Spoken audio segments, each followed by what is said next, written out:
বাবজিরা আমার বলতেছিলাম আপনাদেরকে কি মউত কেউ মউত থেকে বাঁচতে পারে না, সকল কে আমাদেরকে ইহ জগৎ পরিত্যাগ করে পরকাল আগমন ঘটাতে হবে। একদিন না একদিন আমাদের সকলের আপনার আগমন ঘটবে। কবর প্রতিদিন চিৎকার করে বলে, ও মানব জাত শুনে নাও, আমি কবর, আমার নিকটে কীড়া মাকড়া অনেক আছে, আমার নিকটে আসার আগে তুমি সাবধান হয়ে যাও, হুঁশিয়ার হয়ে যাও, আল্লাহকে সন্তুষ্ট করে নাও, আল্লাহকে অসন্তুষ্ট করে আমার কাছে আসিও না, নইচিত আমার কাছে কীড়া মাকড়া অনেক আছে, ওইগুলো তোমাকে আপনার আহার করবে। ওই সময় যখন ডাঙ্গা মারবে, কামড়াবে, ওই সময় চিৎকার করবে, তোমার আওয়াজ কেউ শুনতে পাবে না, কেউ শুনবে না, তোমার নিকটে কেউ আসবে না, একমাত্র তোমার আমল যেটা, ওই আমল তোমার সঙ্গী হবে।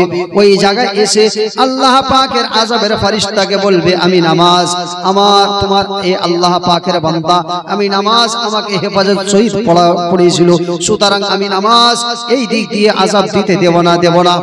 মাথার দিকে দিয়ে যখন আযাব দিতে যাবে বান্দায়ে গুনাহগারকে, তো ওই বান্দা যদি হাত দ্বারা সদকা করে রেখেছিল, ওই সদকা আপনার মাথার দিকে যাবে, চিৎকার করে জাহান্নামের ফেরেশতাকে বলবে, ও জাহান্নামের ফেরেশতা, আমি আল্লাহ পাকের এই বান্দাকে আযাব দিতে দেব না, আমি সাদকা এই বান্দা আল্লাহ পাকের রাস্তায় খুলুস লিল্লাহিয়াতের জন্য, আল্লাহকে সন্তুষ্ট করার জন্য এই হাত দ্বারা দান করেছিল, আমি দান, আমি সাদকার মাল, আমি এর জন্য সুপারিশ করি, হে ফেরেশতা মণ্ডলী, তুমি এই বান্দাকে মাথার দিক দিয়ে আযাব দিতে পাবে না।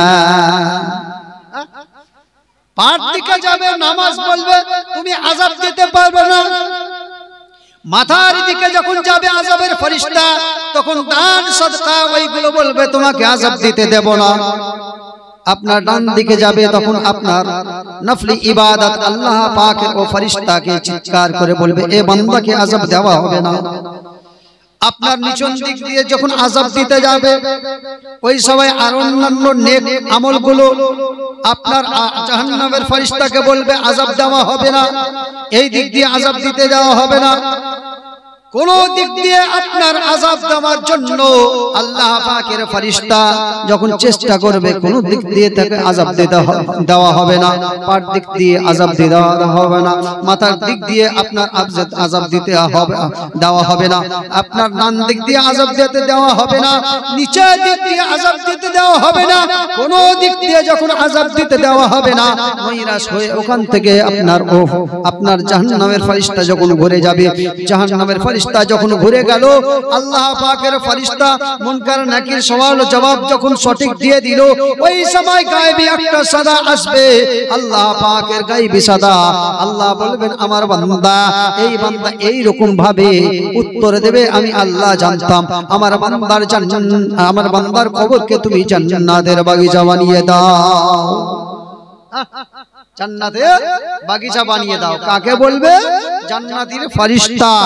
এবার জান্নাতের ফেরেশতা এসে আপনার ওই জায়গাকে জান্নাতের আপনার খিড়কিয়া খুলে দেওয়া হবে, তার আত্মাখানাকে নিয়ে আপনার ইল্লিনের মধ্যে নেওয়া যাবে। ইল্লিন আসমানের মধ্যে আছে, সিজ্জিন জমিনের মধ্যে আছে, জমিনের তবকার মধ্যে আছে, যে তাহাতুস সারা বলা হয়, ওই দিকে আছে। রূহুর জগৎ হয়েছে দুইটা, একটা রূহুর জগৎ হচ্ছে আপনার জমিনের নিচে, একটা রূহুর জগৎ হচ্ছে আসমানের উপরে। বলে আসমানের উপরে কাকে রাখা হবে? কিতাবের মধ্যে পাওয়া যায় যারা নেক সালেহ পরহেজগার মুত্তাকি নামাজি, এই সব মানুষের রূহগুলোকে আমার মহান আল্লাহ পাক আল্লাহ তাআলা আসমানের উপরে নিয়ে চলে যাবে। যাদের বদকার, চুরি চামারি ইত্যাদি গুনাহগার, আল্লাহকে অসন্তুষ্ট করে জমিনের মধ্যে তাকে দাফন করা হয়েছিল, ওই বান্দার রূহখানাকে আমার মহান আল্লাহ পাক আল্লাহ তাআলা জমিনের নিচে আপনার সিজ্জিন বলে এক জায়গা আছে, ওখানে বড় ভয়ানক জায়গা বাবা, ওই জায়গাতে আযাব দেওয়া হয়। ওই জায়গার মধ্যে ওই গুনাহগারের রূহখানাকে নিয়ে চলে যাওয়া হবে, ওই গুনাহগারের রূহখানাকে ওখানে নিয়ে ওই জায়গার মধ্যে তাকে আপনার আযাব দেওয়া হবে। ও মুসলমান সমাজ আমার, কিছুদিন আগে আপনারা শ্রবণ করেছেন সরজমিনে আপনার ইউপি বা ইন্ডিয়ার মধ্যে যা হোক, যেই জায়গার মধ্যে হোক না কেন মিডিয়ার আপনার মিডিয়ার মধ্যে দেওয়া দিয়ে দিয়েছে যে আপনার কিছু সায়েন্টিস্ট মিলে একটা বোর্ডিং করে, বোর্ডিং করতে করতে করতে করতে 1200 আপনার ফিট যখন আপনার ভিতরে চলে যায় আর পানি পাই না, কিন্তু বিকট শব্দ আসে। আপনার কেউ মেয়ে ছেলে যেমন চিৎকার করে হাউ মাউ করে কান্না করে, ছেলেরা যেমন চিৎকার করে হাউ মাউ করে কান্না করে, অনেক অনেক মানুষ একসঙ্গে যেমন হাউ মাউ করে কান্না করে, অনেক মানুষ বাঁচাও বাঁচাও বলে যেমন চিৎকার করে, ছেলেরাও যেমন বাঁচাও বাঁচাও বলে চিৎকার করে, মেয়েরা যেমন বাঁচাও বাঁচাও বলে চিৎকার করে, ওই আপনার বোর্ডিং দাঁড়ায় এই রকম ভয়ানক শব্দ আসে, বাঁচাও বাঁচাও বাঁচাও বাঁচাও।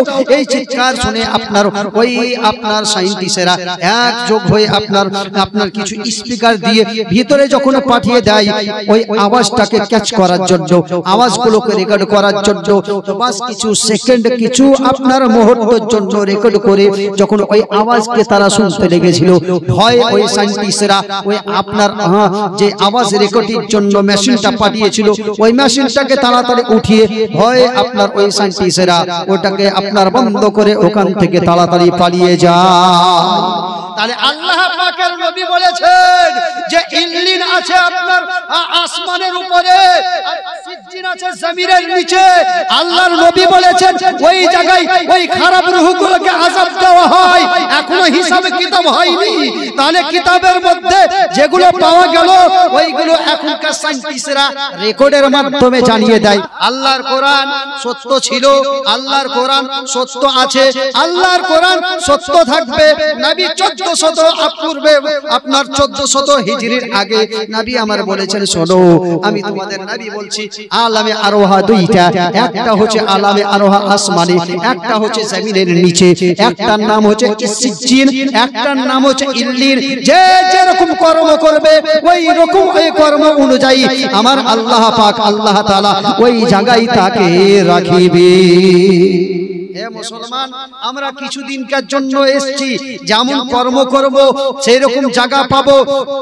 তাহলে আল্লাহ পাকের কাছে আবেদন করুন যে জমিনের মধ্যে রাখার পর আল্লাহ জমিনের মধ্যে ভিতরে যেমন না ঢুকিয়ে দেয়, আল্লাহ জমিন থেকে বার করে আর আল্লাহ পাক যেন আসমানের মধ্যে আমাদের আত্মাখানাকে যেন নিয়ে চলে যায়। ওই জায়গাতে কি রকম থাকবে আত্মা তো কিতাবের মধ্যে পাওয়া যায়। ওই জায়গায় আত্মা খুব শান্তি ভাবে থাকবে, ওই জায়গায় আত্মা খুব ভালোভাবে থাকবে।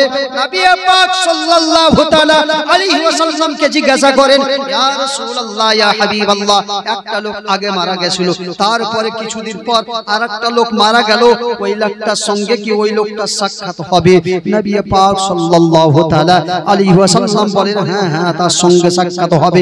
দুনিয়ার বুকে যদি তার সাথে প্রেম ভালোবাসা ছিল, মহব্বত ছিল, প্রেম ভালোবাসা থাকার কারণে তার সঙ্গে তার সাক্ষাৎ হবে, কিন্তু শর্ত হচ্ছে একটা, তার যেমন নেক আমল ছিল সে যদি আপনার ইল্লিনের মধ্যে আছে, সেও যদি নেক বান্দা হয়, সেও আপনার ওই নেক বান্দা হওয়ার কারণে তার আত্মাখানাকে যখন আপনার ইল্লিনের মধ্যে নিয়ে যাবে তো তার সঙ্গে তার সাক্ষাৎ হবে,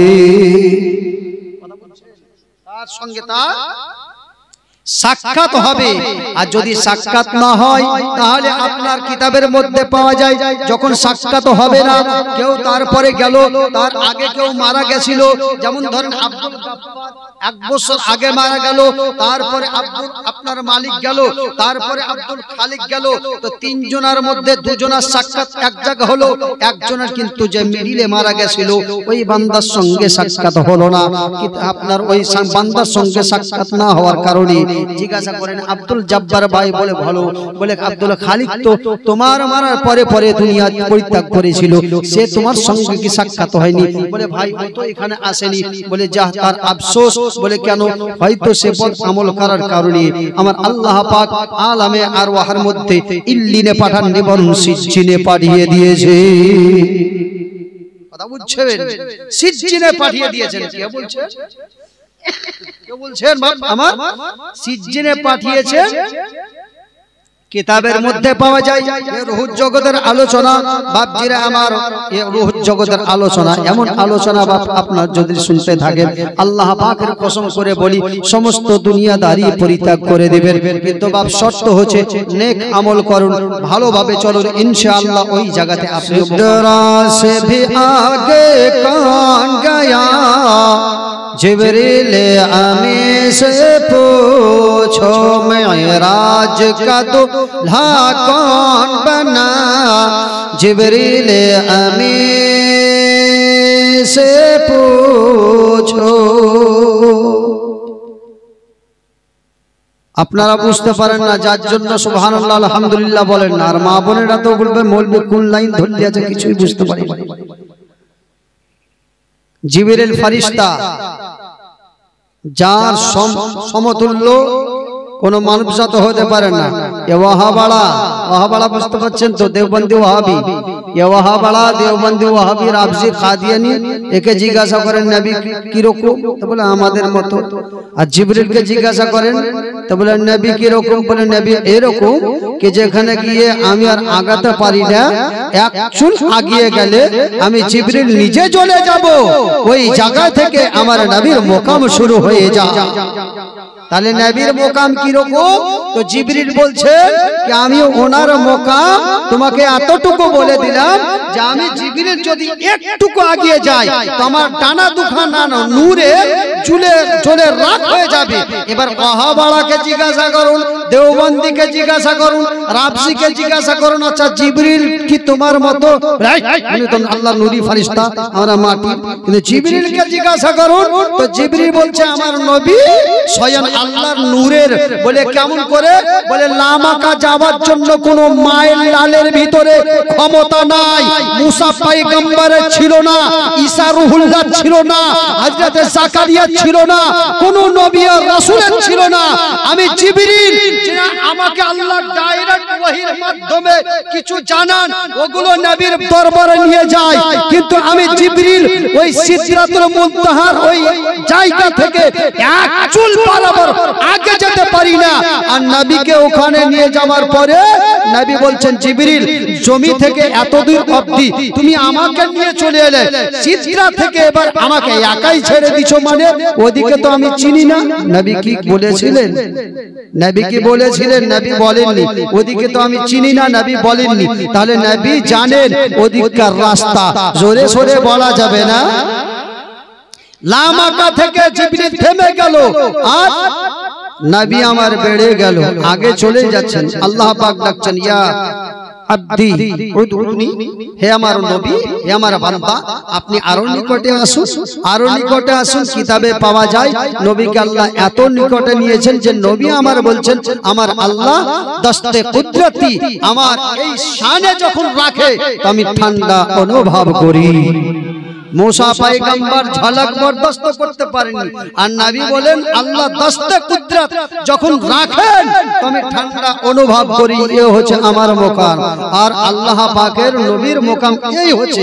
আর এখন ওয়াহাবাড়া বলছে আমাদের মতো, যে মাটির তৈরি সেই ওয়াহাবাড়া বলছে আমাদের মতো।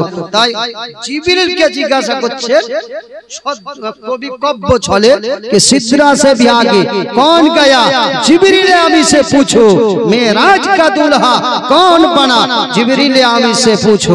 ताई कवि कब्য छले बोलছে क्या है तो तेरे शाह उमम इंसास हो पाए न रकम, क्या है तो तेरे शाह उमम इंसास हो पाए न रकम, क्या फरुश ज़मी क्या अरुश बरी, क्या फरुश ज़मी क्या अरुश बरी, सब है आका के ज़ेर कदम।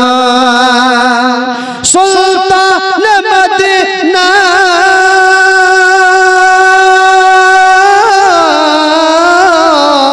सुल्तान मदीना का रुतबा, सुल्तान मदीना का रुतबा, जिब्रील अमी से पूछो मेराज का दूल्हा कौन बना, जिब्रील अमी से